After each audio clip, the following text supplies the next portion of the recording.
encore sur des propos de Madame Rossignol, ministre des Familles et de la Protection des Femmes, soi-disant. J'ai vu une vidéo sur la femme du jour avec le présentateur Cohen, je me rappelle plus tellement du nom. Voilà, et puis j'ai entendu des choses incroyables, comme quoi des femmes d'Aubervilliers vous auraient envoyé une lettre pour les défendre et qui vous ont remercié. Ben écoutez, Madame Rossignol, ramenez-nous cette lettre des femmes d'Aubervilliers. Et soi-disant que toutes les femmes vous demandent la défense, votre défense. Oh là là, vous êtes Madame Rossignol Superman, dites donc. Vous êtes là pour sauver toutes les femmes. Eh ben dis donc, vous êtes incroyable, hein. Donc vous êtes ministre et vous êtes peut-être la sœur de Superman, hein. Attention, Madame Rossignol arrive, on appuie sur la sonnette et vous arrivez pour sauver toutes les femmes qui sont en détresse. Elles vous ont attendu peut-être, les femmes qui sont en détresse, mais où est-ce que vous étiez quand on a agressé des femmes musulmanes, hein?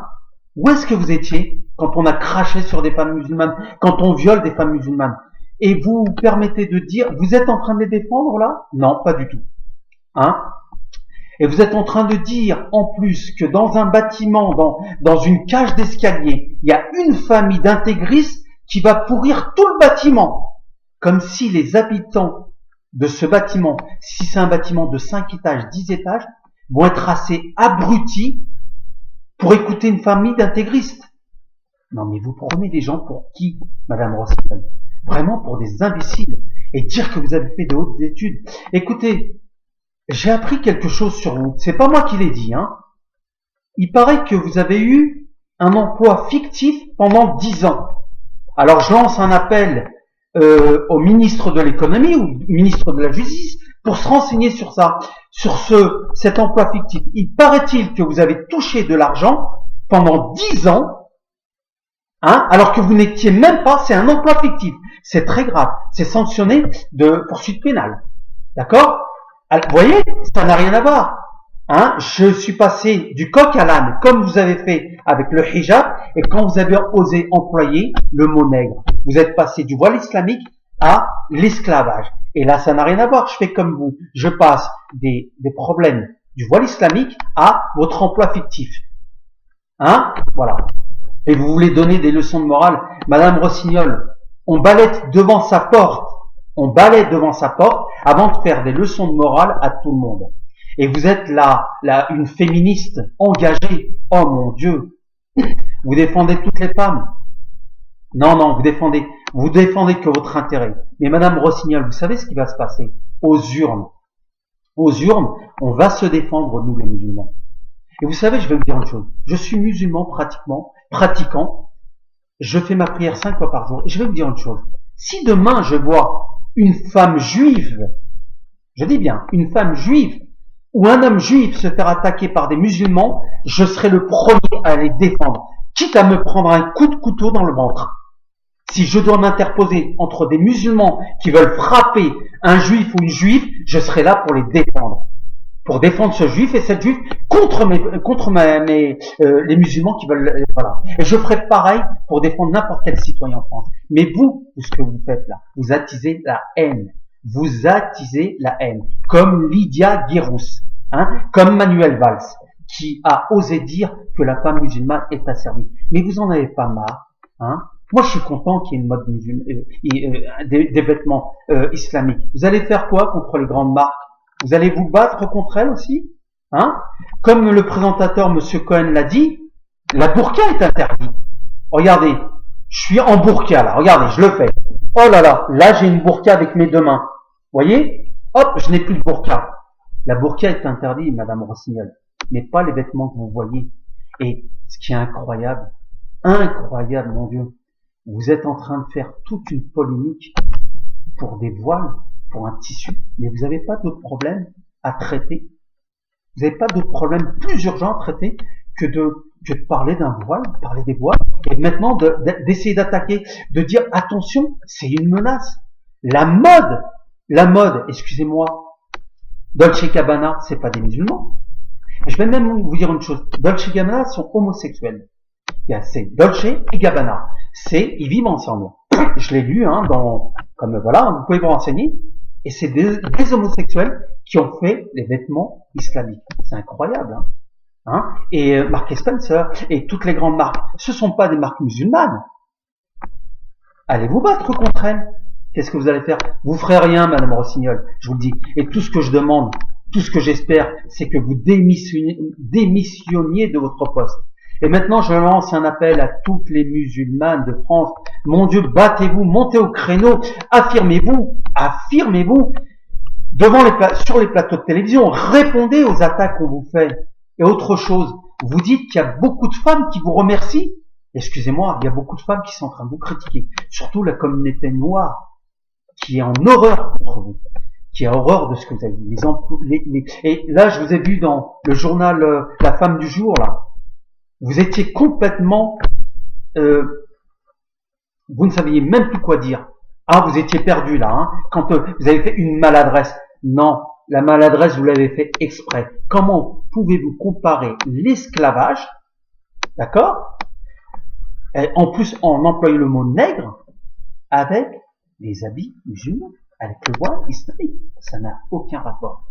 Ça n'a mais strictement aucun rapport. C'est incroyable qu'une ministre avec un quotient intellectuel comme le vôtre ait pu faire une telle erreur. Bien sûr, après, c'est facile de venir sur un plateau de télévision et dire « Oui, je m'excuse, j'ai choqué beaucoup de gens, je m'en excuse ». Ça passe pas, Madame Rossignol. Vous l'avez fait en... Écoutez-moi, est-ce que je suis en train de dire des bêtises là?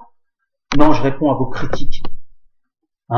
Je réponds à votre cervelle un peu vide.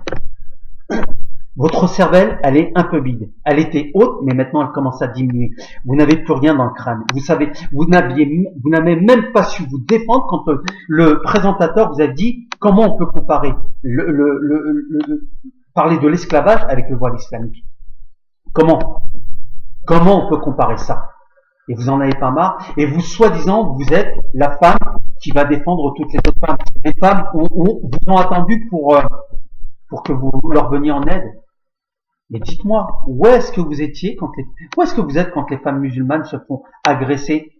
Où est-ce que vous êtes quand les femmes, pas spécialement musulmanes, quand des femmes meurent sous les coups de leur mari ivrogne? Où est-ce que vous êtes? Vous êtes là pour les défendre? Est-ce qu'on vous voit en train de prendre la parole? Non. La seule chose que vous visez, c'est l'islam. C'est tout ce qui vous intéresse. Vous avez que ça. Vous avez que ça dans vos paroles. L'islam. On se demande, maintenant, s'il n'y a pas un peu de racisme dans tout ça. Quand on commence à parler d'une communauté, et ben on commence à se dire que peut-être que cette personne qui en arrête pas d'en parler est peut-être raciste. Après, bien sûr, vous allez me dire non, je suis pas raciste. Mais vous prouvez le contraire tous les jours. Arrêtez. Vous ne changerez pas, vous ne changerez rien en tout ça. Les habits musulmans, les vêtements que les grandes marques ont mis, elles sont en vente. Et c'est très bien. Mais bien sûr, vous préférez les féminin. Comme je le dis dans plusieurs de mes vidéos, vous seriez ravis que des femmes musulmanes prennent la même direction que vous. Madame Rossignol, je vais vous dire une chose. Habillez-vous comme vous voulez. Vous voulez vous mettre en petite mini-jupe? Mettez-vous en mini-jupe. Vous voulez vous mettre en porte-jartel? Arrivez sur un plateau de télévision en porte-jartel? Mettez-vous en porte-jartel. Vous voulez vous mettre en mini-jupe ras des fesses qu'on voit un string? Mettez-vous en mini-jupe ras des fesses. Faites ce que vous voulez. Mais n'imposez pas votre façon de vous habiller à d'autres femmes. Et puis je vais reprendre encore une fois. Est-ce qu'il y a que les femmes musulmanes qui se sont couvertes de la tête aux pieds? Non. Il y a les noms. Il y a aussi les femmes juives. Je vais vous poser une question. Je vous invite sur un débat, je l'ai déjà mis dans une de mes vidéos. Est-ce que vous, si la femme du roi de Jordanie, la femme du président sénégalais, si la femme du roi d'Arabie Saoudite venait voilée, vous pourriez arriver en bas de l'avion, en train de l'attendre à l'aéroport et lui dire non, il faut enlever votre voile. Enlevez votre voile. Et même si une telle loi passait, attention, si on fait passer une loi pour interdire le voile islamique, Ah, il faut l'interdire à tout le monde, hein. Il faut pas l'interdire qu'aux femmes musulmanes, il faut l'interdire aux femmes juives, il faut l'interdire aux nonnes, parce que les nonnes, elles sont couvertes. Et attention, si vous faites passer une loi, soi-disant, comme Madame Lydia Guirous, qui veut faire passer une loi contre le voile islamique, lorsqu'une femme d'un président étranger arrive en France, telle que la femme du roi de Jordanie, la femme du roi d'Arabie Saoudite, la femme du roi sénégalais, toutes les femmes des riches de ce monde musulman, quand elles arrivent, il faut leur dire à l'aéroport, enlevez votre voile. On verra ce qu'elles vont vous répondre. Vous savez ce qui va se passer? Un incident diplomatique. Mais à force de faire ça, vous savez ce que vous nous donnez? Une plus grande valeur. Une plus grande valeur. Parce que là, ce qu'on fait, on n'est pas en train d'empiéter. On n'essaie pas de faire en sorte d'imposer notre façon de vivre. Non. On essaie simplement de vivre notre religion tranquillement. Comme je l'ai dit, moi je respecte tout le monde. Vous savez, j'ai mon frère qui est anesthésiste, qui est médecin. Il a fait 12 années d'études pour être anesthésiste. Vous savez avec qui il a fait ses études? Avec un ami à lui qui était juif, qui est juif. Et il a passé des week-ends à dormir chez son ami. Vous voyez? Et comme je vous l'ai dit, moi si demain je vois des musulmans en train d'attaquer des juifs, des chrétiens ou n'importe qui, et même si je vois des musulmans en train d'attaquer un homosexuel, je défendrai l'homosexuel. Parce qu'on n'a pas le droit on n'a pas le droit d'être violent envers un être humain. D'accord? Mais par contre, vous, Madame Rossignol, c'est pire ce que vous faites. Vous faites du mal avec vos mots. Vous savez, les coups, les paroles font plus mal que les coups. Lorsque je prends un coup sur la tête, ça va passer. Mais les paroles restent. Les paroles restent ancrées dans la tête. Et vous, ce que vous faites, vous attisez la haine en ce moment. Et dire que vous êtes ministre des femmes, démissionnez. De toute façon, écoutez-moi bien, je le dis à tout le monde. On va se battre contre vous. Oui, on va se battre avec une belle arme. C'est quoi cette arme? Ce ne sera pas la violence. On va se battre aux urnes, aux élections. Et croyez-moi, moi je lance un appel à tous les musulmanes de France, à toutes les sœurs, à tous les frères, qui se sentent oppressés par tous ces propos. N'oubliez pas Manuel Valls qui a soi-disant dit que la femme musulmane était asservie. Et n'oublie pas les propos de Lydia Guirous. N'oublie pas aussi les propos de Madame Rossignol et d'autres certainement. Et Lydia Guirous, elle est membre du parti républicain. Retenez bien ça. Mais Madame Rossignol, vos propos sont écœurants. Vous n'êtes pas en train de défendre la femme musulmane. Excusez-moi. Non. Vous n'êtes pas en train de défendre les femmes. Vous vous donnez une certaine image. Vous allez les sauver. Genre les femmes d'Aubervilliers, vous vous rappelez? Ben écoutez, ramenez-nous la lettre. Ramenez ces femmes d'Aubervilliers qui vous ont remercié. Mais par contre, on ne vous voit pas débattre avec des femmes. Hein? Alors moi, je lance un appel aux médias de m'inviter sur les plateaux de télévision, mais d'inviter aussi des femmes juives, chrétiennes et musulmanes, voilées.